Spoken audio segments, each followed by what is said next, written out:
Hi friends, it's me, Miss Borek. I'm back to read the rest of our chapter. I hope that you watched yesterday's lesson. We learned about Stanley's idea to help catch the museum thieves. And today we're going to see if Stanley's plan worked. Which reminds me, that's our focus question for today. Did Stanley's plan work? So as you can see, I am creating a tree map. I have on one side yes and the other side no. So we are going to look for evidence in this chapter to prove either that his plan worked or that his plan, epic fail, okay? Hopefully it works though, because we want to catch those sneaky thieves. This is the page we stopped on yesterday. As I read, make sure you're searching for evidence to prove whether or not Stanley's plan worked. If you need to pause this video to grab a paper and a pencil because you will have to answer that question on not Class Dojo, on Google Classroom, go ahead and pause right now. I'll wait for you, I promise. Okay, welcome back. Are you ready to get started? Me too. He went off to make sure that certain parts of Stanley's plan were taken care of. That's the museum manager. And Stanley was left alone. It was dark in the main hall. A little bit of moonlight came through the windows, and Stanley could just make out the words on the most expensive painting on the opposite wall. He felt as though the bearded man with the violin and the lady on the couch and the half-horse person and the winged children were all waiting, as he was, for something to happen. Time passed, and he got tireder and tireder. Anyone would be tired this late at night, especially if you had to stand in a picture frame, balancing on little tiny spikes. Maybe they won't come at all, Stanley thought. Maybe the sneak thieves are just not gonna come. The moon went behind a cloud, and then the main hall was pitch black, dark. It seemed to get quieter too with all of the darkness. There was absolutely no sound at all.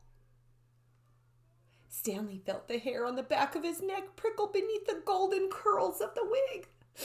That means the hair on the back of his neck stood up. That's an old saying for I was scared.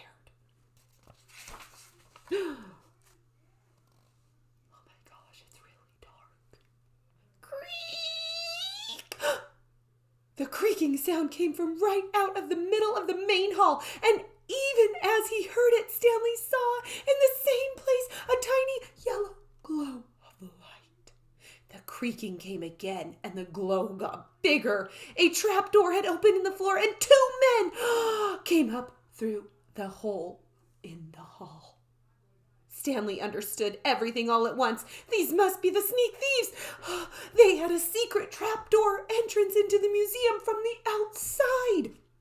That was why they had never been caught. And now, tonight, they were back to steal the most expensive painting in the entire world. Do you know what the word expensive means? You're right. Really expensive means it costs a lot of money.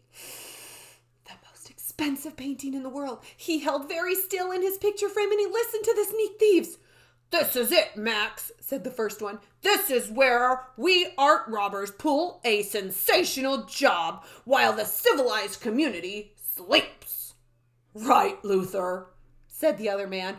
"In all this great city, there's no one that suspects us." "Ha ha," thought Stanley Lambchop. "That's what you think." The sneak thieves put down their lantern and they took the world's most expensive painting off the wall. "What would we do to anyone who tried to capture us, Max?" the first man asked. "We would kill him."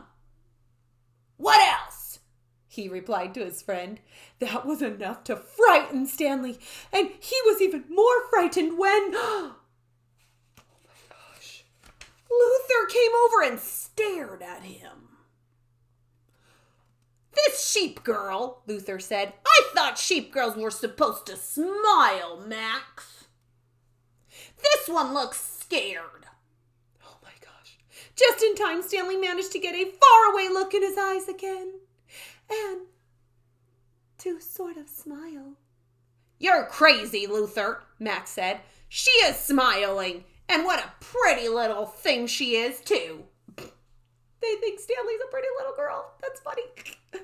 That made Stanley furious. He waited until the sneak thieves had turned their back to the world's most expensive painting, and he shouted in his loudest, most terrifying voice, "Police! Police! Mr.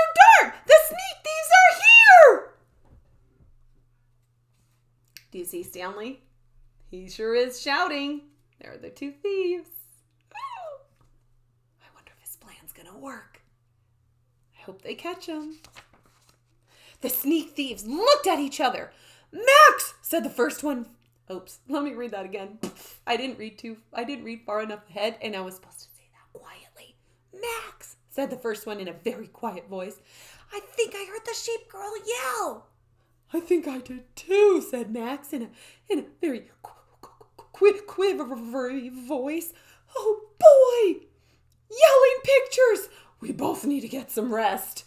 "You'll get a rest all right," shouted Mr. Dart, rushing in with the chief of police and lots of other guards and policemen right behind him. "You'll get arrested. Ah, that's what. Ha, ha, ha."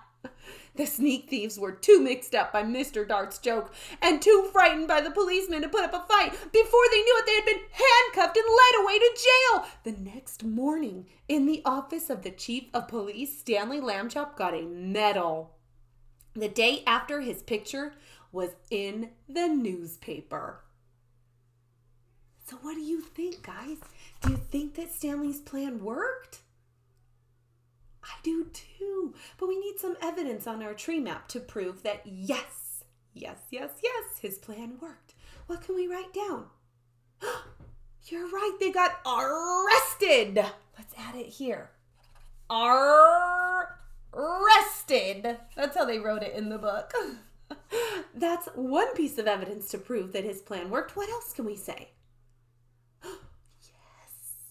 They took him to jail. After they were handcuffed, they took him to jail. They took thieves to jail. Ooh, that's a funny looking J. It has extra long tail. There was a little, let me just make this a little bit darker so you can see. That's just how the book said it. Arrested, because they wanted to get arrested. They thought they were losing their minds. But nope, Stanley's plan had just worked and they were going to get arrested, right? We also know that they were handcuffed. That could be some more evidence. We also know that Stanley got a medal. That would be some more evidence proving that his plan worked. So if you have your paper and your pencil, you can write that extra evidence down. Do we have any evidence to prove that his plan didn't work? We don't, right? They caught the sneaky thieves. Wow, Stanley's a really smart cookie. I know another really smart cookie. Can you guess who that is? You! Thank you so much for watching. I've enjoyed so much reading with you. I miss you guys. I'm so excited to get back into the classroom, whatever day that is. But don't worry, because we will be back there soon, okay, guys? I miss you. I love you. I thank you for tuning in. If you liked this video, if you like all my videos, share them with your friends. I want everybody to know about Flat Stanley and get a wonderful read aloud from a great teacher who cares about you. All right, guys? Thanks for tuning in. Have a great day. Love you. I forgot to click the button. Hold on, let's try that again. Thanks for tuning in, guys. Have a great day. Love you.